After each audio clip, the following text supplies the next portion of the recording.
Hi, my name is Dr. Kennie. I'm a clinical pharmacist with Nyan Pharmacy.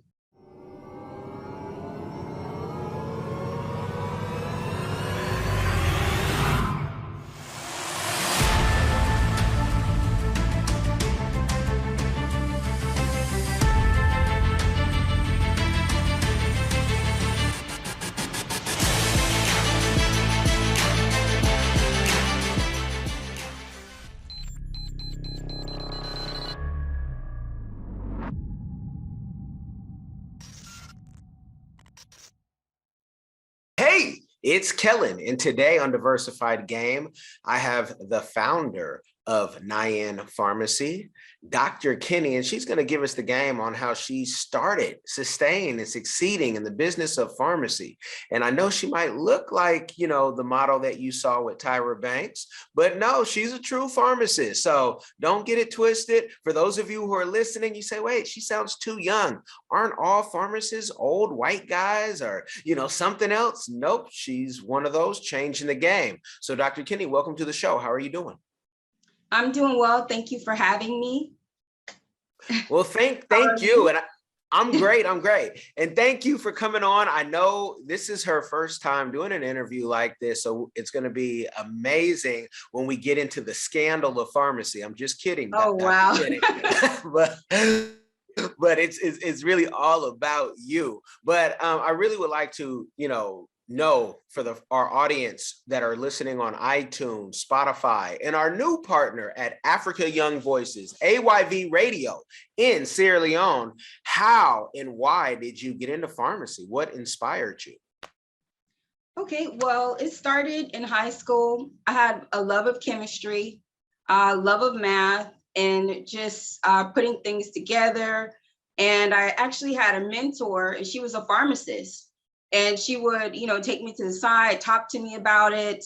And I just became very, interested in it. And I just ran with it. And it's also a good way to help the community, people in your family. They always need pharmacists. And who better to do it than me? So here I am. Well, no, that's true. And I want you to have a teachable moment for like people like my nephew that are here in South Florida they want to get into that field. And again, everybody has advice. He comes from a family full of healthcare professionals. So everyone has advice, but sometimes, you're 19 and you're like, do they think they're going to run my life and tell me exactly what I need to do? But everyone's saying, hey, why don't you go get a job at a CVS Walgreens and become a tech and learn it while you're going through school? And so give us some game on some ways that could make it easier for the future pharmacists in America to get, through the schooling and not be broke, hopefully. How can they avoid some of the pitfalls and hurdles? Okay, great. So first thing I would say is definitely try to find a mentor if you know someone, or even go seek that person out.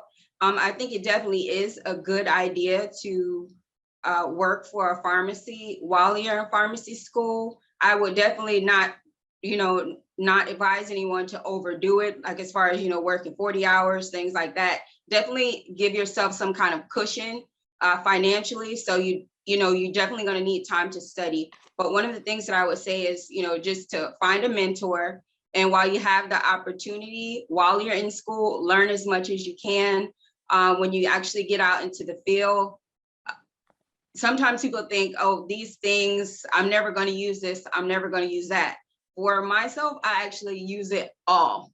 So I would definitely say, while you have the time in school, take advantage of it and find a mentor.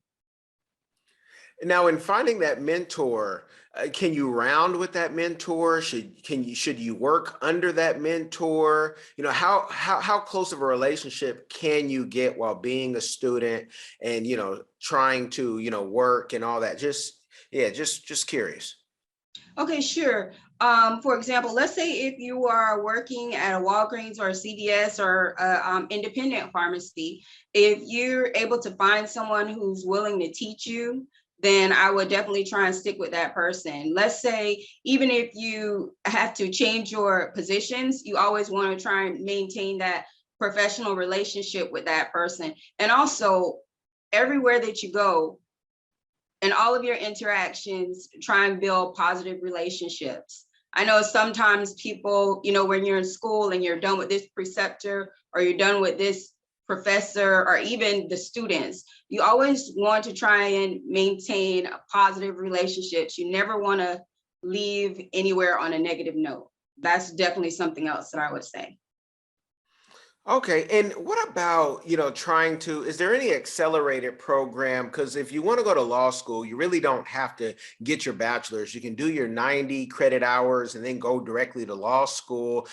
Medicine has a similar program. Every school has a different program. Is there any accelerated program where you can just, do your prereqs and all that good stuff? And do you have to have a bachelor's to get into pharmacy school? Well, when I graduate, I know in the state of Florida, you have to graduate with the doctorate degree. That's mandatory for everyone in Florida. But there are some programs that are 100% online, or at least for the before you get to the rotations and the clinicals. There are some programs that are online. There are programs that are accelerated. I'm not quite sure what the name of those programs are. There are pharmacy programs that have master's in business administration built into those programs. And I believe there is a pharmacy program that will allow you to get your George doctorate also. So. Okay. And, some of these online programs, people sometimes say, wait, that sounds way too easy, or I won't be trained as well as if I go do it the long way. Can you speak on that? Because you might have met some pharmacists who did it so quick and said they should have never let you out of school. Or you might have been like, you know what, maybe I could have did it quicker if I went through your program. Like what's your opinion on the accelerated? My opinion on the accelerated and the online is it depends on what type of learner you are. If you're someone who can learn independently and you don't need to really ask a lot of questions, and if you don't understand something, you can go search the information out. And I think online would, that's ideal because then you don't have to worry about commuting to school. You don't have to worry about, just all of those little things that eat up, take away your time when you need to study. You have more time to just focus. And for me, I felt like every second counted. So I didn't want to waste any time. I didn't want to waste time driving there. I didn't want to waste time coming back. I just wanted to study. So if you're someone that's an independent learner, that's great. If not, if you need reassurance and encouragement, that's definitely not the choice for you. Now, a lot of people might say, you know what, it seems cool to be a pharmacist, but they might be in high school, they might be in college right now. They might think, oh, I'm too old. But the biggest barrier a lot of times for the healthcare for our community is I'm not good at math or I'm not good at science. And it's, I've heard from so many people like you don't have to be, the trigonometry, whatever the top is. You don't have to know all the calculus. You just have to be able to follow certain formulas. So what can you speak if you're speaking to those young people or even the older ones saying, I would have did that, but I'm not good at math and science. What would you say to them? I would say this. For people that actually have challenges, that's one thing. I completely understand if they say, oh, I can't get it. But if you apply yourself and you're disciplined and you focus, then I think that you can do anything. It's just a matter of being disciplined and being dedicated. For example, it may take some people a very short amount of time to learn something, and then for others, it may take a little bit longer. So it's just, what are you willing to sacrifice? What are you willing to, how hard are you willing to work at it? And are you going to be disciplined and stay the course? So. Okay. And for a lot of fields, I know the Chloe program for lawyers, if you aren't good at, maybe taking the LSAT or something like that, they have programs that can help you and mentor. Are there any programs that you know of or maybe a part of that are helping, build up new pharmacists so we get more diversity in pharmacy? Well, unfortunately, I'm not aware of any of those programs, but I know that most colleges of pharmacy, they do provide a plethora of tutoring information, whatever. But usually, by the time you get to this, are you referring to as being in the program or just? Or just, if someone says, you know what, I think I'm going to need extra help for whatever their barrier is, if there is any program for that to, that's just pushing diversity in pharmacy.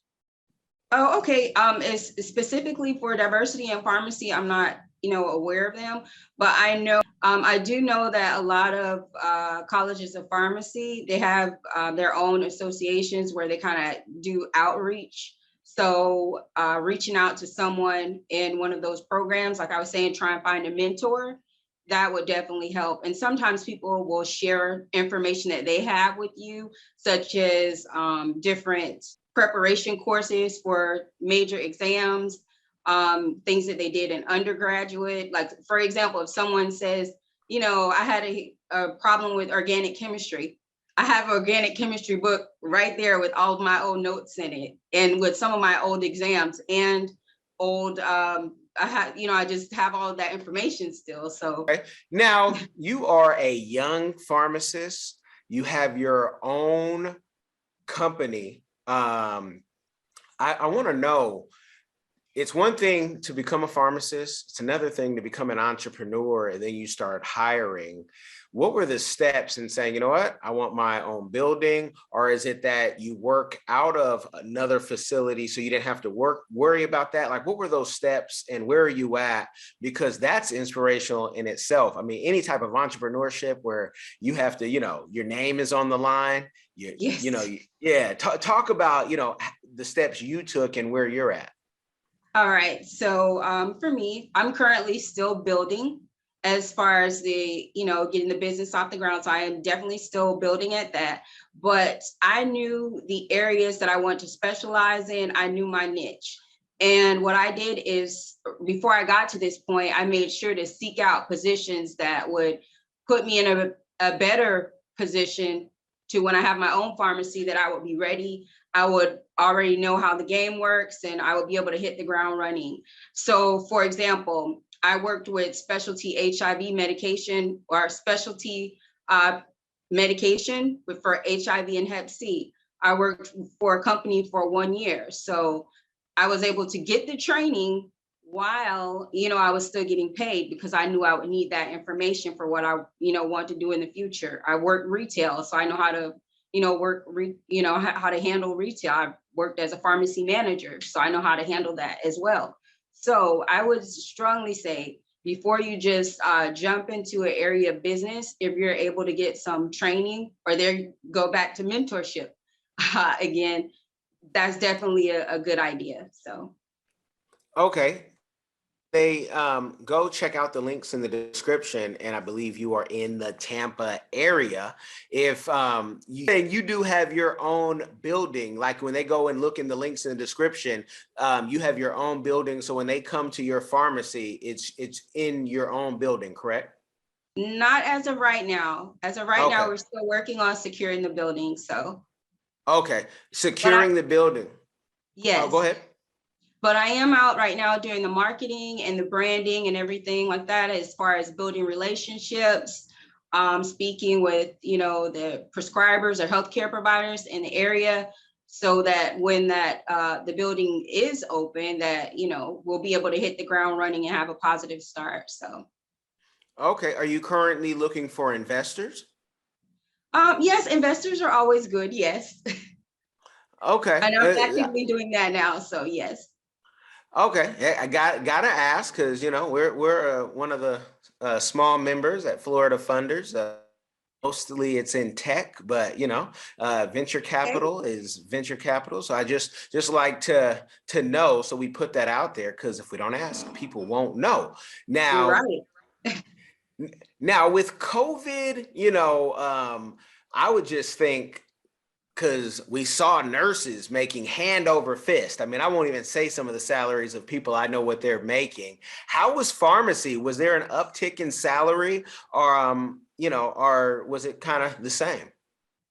Well, For me, it was actually, it was really good.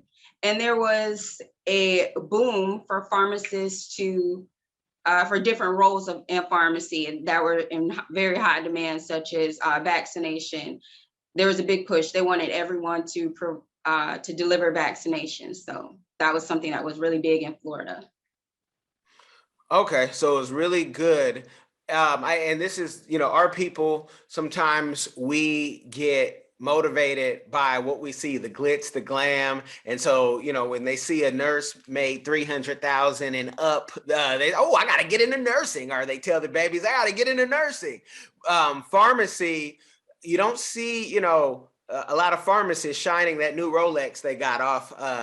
So tell us in what range could a new pharmacist be looking at? Is it a 80,000, a six figure, maybe a high 200,000 if they were to get into pharmacy, just to get their thirst for the money? To help motivate, right? Yeah. In addition to the motivation of providing a great benefit for the community, right? Yeah. But I just want to go back to something I mentioned earlier. As far as the increased positions and pay for pharmacy for pharmacists that did provide the vaccination, I was just saying that was an example of, the uptick in positions and salary, but that's not necessarily something that I'm saying that I did. But back to the question that you just asked me, pharmacists the starting maybe, and it depends on the location, maybe 95,000 to maybe 140,000, depending on, which state you're in, the population, all that kind of things, and the needs. So. And I'm sure you went, to school with people who did not make it. Maybe some of them look like you, or maybe they wanted to come with you. What's one of the biggest, barriers that stop them from completing, from our community? And I'm just trying to figure out some solutions and ways where we can say, oh, was it money? Was it, people might have had this been their second career? What were some of the things that you saw that stopped people from completing? That is an excellent question. I'm so glad you asked that question. What I see mostly is the lack of discipline and complaining. People that I would see complain often, they would not make it because they spend so much time complaining or saying this was too hard, or people who say everybody failed. It wasn't just me, everybody failed. Those people that make that excuse a lot, they like, and I mean, it is unfortunate, but you kind of encourage people, but then you kind of got to distance yourself, because if you're someone who's just always going to complain, the way that I would look at it is like, let's say if I had a hiccup, I say, wow, that was bad. All right, let's go. We got to keep going, because the sooner you realize what's going on, the sooner you can jump into the next thing. It's like, you're running hurdles. If you're running a race and you just miss the hurdle, or, you stumble a little bit, you can't just stop and say, oh, you got to keep going so you can finish the race. So, I'm sorry. Oh, no, go ahead. Finish your thought. Yeah, and I mean, as far as finances, I've seen people actually try and live in the school because they didn't have a place to. I'm so serious. At Palm Beach Atlantic, I remember they put a memo up to say basically the students could not sleep in the building, and I knew who I knew who the message was intended for, because I knew that person personally. So I said, oh, wow, she got caught sleeping in the building. So wow, it's really discipline and dedication what will carry you through. And it has to be, money is great, but it does have to be more than money, because when you see those hard times, when you're really struggling, some people give up. So you have to really want it for something, unless, like I said, unless you're one of those people who just catch on to everything super easy, but you have to really want it. So Okay. And then I can understand it. There's no shame into that person who was trying to live in the building. I had a similar Yeah. scenario after grad school while interning on the Hill. And I was there early and I was trying to leave on the latest thing because I would eat there. There was no sleep. So I get it. You're just trying to soak up everything because what you're going home to is not much. And it might not be yours in my case. So I understand somebody trying to live in the building. I'm there when it opened, there when it closes, or when the last train leaves. Let me ask, being that it's not all about the money, what is a community give back that you've been able to do or one that you would like to do in the future?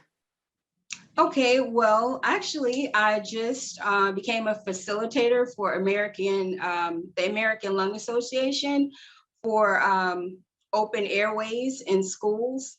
And what that program does is it teaches asthma education to children between the ages of about 8 and 12, and also their parents as well. So that's something I'm really excited about doing that, because a lot of children in our community, have asthma, and that attributes to a lot of sick days, parents missing work, and that's something that you can really make an impact with, and with meager means. So just the information alone can be very helpful. So I'm excited about that. Also, I'm working on organizing a run for, it will be sometime around December of 2022, and it's going to be a 5K, between the 5K and the 15K. And I'm looking to find a charity that advocates for foster care for children in our community. So I think that would be a worthwhile cause, and it's definitely needed. So Okay, and Dr. Kennie is cheating, y'all, when she says get a run. For you, it might be like, let me try this 5K, but she does these things backwards and sometimes in her sleep. When you go and check her out, whether it's on her, pharmacy Instagram or her personal one. I'm not going to give you the personal one because some of you guys don't know how to act in the oh man. DMs. But but if you can find it, you can find it. But she is definitely there. And I'm going to tell Dr. Chi, who's from Tampa, to fly back from where she lives now, come to Tampa, and maybe she'll join you, because she definitely will enjoy something like that. I want to go back to what you said, though, real quick, about the complainers and how they didn't finish. That's a life lesson for life, because a lot of people, especially if you don't have, means, or you can't see the finish line or even halfway in front of you, you complain and act like everybody else is lucky. And it's not that, Mhm. but you're not going to go far in that race looking at everybody else and if they're passing you up. Can you tell the people, are there any books that you read to help you? What has helped you not complain and be able to just, see maybe even a hurdle as, oh, that's an opportunity to show how great I really am? The philosophy that I use and I tell everyone is, whatever you want is within your grasp. You just have to be determined enough to reach out and take it, and believe that you can, that you can reach it. So, but as far as, what I do myself, it's not necessarily something that I read. I always think about, and this is something I tell myself and my daughter every day. With everything that I learn, I pray that I can help myself, to help my family, and to help my community. And I take that with me as far as everything that I'm able to learn from, whether it's good or bad, help me to be able to use it and carry it forward. And that's actually where the name Nyan Pharmacy, Nyan Sacco. So, which is the wisdom knot, the symbol. I'm sorry, were you going to say something? I'm listening. Okay, so it's a symbol of, it represents intelligence, ingenuity, and patience. And I believe that in everything that we learn, we should always try and keep it with us and take it with us, and to use it to benefit ourselves, our family, and our community. So And that's also So why I'm a big believer in lifelong learning, so, and giving back.